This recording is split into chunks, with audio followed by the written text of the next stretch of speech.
Está começando mais um vídeo do Zcast. Estou aqui novamente para falar de um livro e de um autor que a gente do Zcast adora. O cara é muito bom, que é o Neil Gaiman. Você pode estar pensando que você vai falar sobre Sandman, que é a obra-prima do cara, ou você vai falar sobre deuses americanos ou coisas assim. Não, vou falar de um livro dele um pouco mais atual, que é O Oceano no Fim do Caminho. Não sei se está focando, mas vai ter uma imagem aí para vocês verem. É um livro curto dele e é um livro extremamente autobiográfico do cara. Então, para quem acompanha o trabalho dele, ele está hoje em dia falando muito sobre como escrever, e eu acho que é um livro muito bom para você entender como que o Neil Gaiman pensa as histórias dele. Esse livro começou como um conto para a filha dele que ele estava fazendo, meio infantil, infanto-juvenil, daquele jeito dele, meio Coraline. Para quem não conhece muito bem, é difícil falar que é um conto infantil para você pôr para crianças lerem, por exemplo, que apesar dele conseguir fazer uma escrita extremamente simples, ele não usa metáforas muito complexas nesse sentido, ainda assim ele tem um peso, ele trata de temas como morte, traumas infantis mesmo, então pode ser um pouco complexo nesse sentido. A sinopse básica é um cara de meia idade, de uns 40 e poucos anos, que está voltando para uma cidadezinha pequena e que vai estar tendo um enterro. Após esse enterro, esse cara meio solitário, meio vazio, ele está meio perdido e ele pega o carro e começa a dirigir e percebe que ele está na rua em que ele cresceu, da infância dele. E ele fala, pô, essa aqui era a casa onde eu morei, a casa onde eu cresci.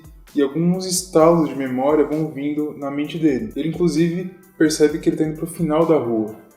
O nome do livro é O Oceano no Fim do Caminho, porque no final dessa rua tem uma casa. Ele lembra que tinha essa criança que viveu com ele num período específico e que morava nessa casa no fim da rua e que dizia que ao fundo da casa, que tem um lago, era um oceano para ela. Ele achava isso engraçado, tentando entender o que era isso. Quando ele chega no fundo da casa e vê o lago, entre aspas, oceano, todas as memórias dele voltam. Então você vai ver o livro, como eu estava dizendo, com a escrita é fácil porque o Neil Gaiman é incrível. Ele consegue pegar essas memórias de um garoto de 7 anos e ele escreve com as referências dele. Vou dar um exemplo para você entender o que eu quero dizer. O livro não é extremamente descritivo. Como é pela memória do garoto, quando ele precisa descrever alguma coisa, ele descreve com uma referência não do cara de 40 anos, mas com as referências daquele menino de 7 anos. Além de tudo, né, fica bastante autobiográfico, porque é um garoto, que é o narrador da história, e você não tem o nome dele. E o próprio Neil Gaiman já falou que é bastante autobiográfico. E ele é um garoto extremamente sozinho, ele tem um distanciamento da irmã dele, por exemplo, e um distanciamento dos pais também, que estão vivendo uma crise financeira muito forte.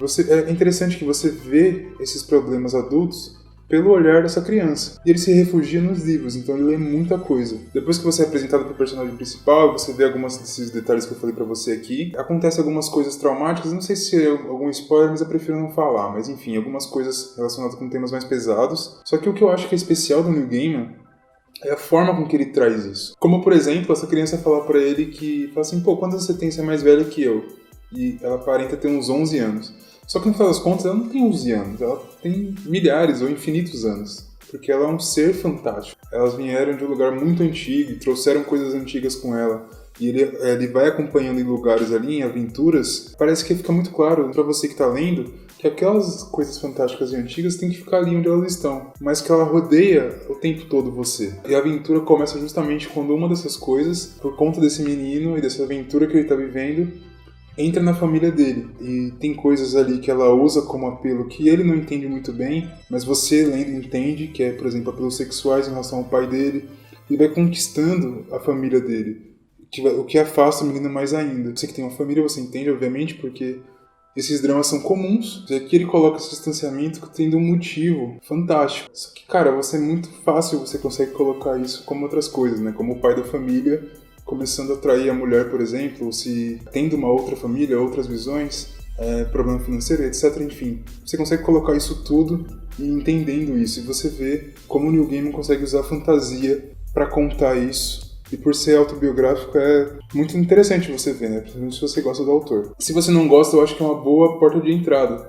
Tem outras coisas que são fantásticas do cara, como Sandman, por exemplo, ou como Deuses Americanos, que inclusive, se você não viu a série, você pode escutar os podcasts, a gente gravou uns podcasts falando da temporada, inclusive da primeira temporada a gente fala bastante das referências que ele traz, dos deuses que ele retrata nessa paradinha e fala um pouco de como ele pensa esse universo. Então assim, é muito bom, vai lá escutar os podcasts, vou deixar os links aqui. Caso você se interessou pelo livro, ou até pelo Deuses Americanos, outras coisas do Neil Gaiman, vou deixar o link aí da Amazon para você poder comprar o livro. Então se você comprar pelo nosso link, a gente ganha alguma coisa e você não paga mais caro por isso. Então, beijos!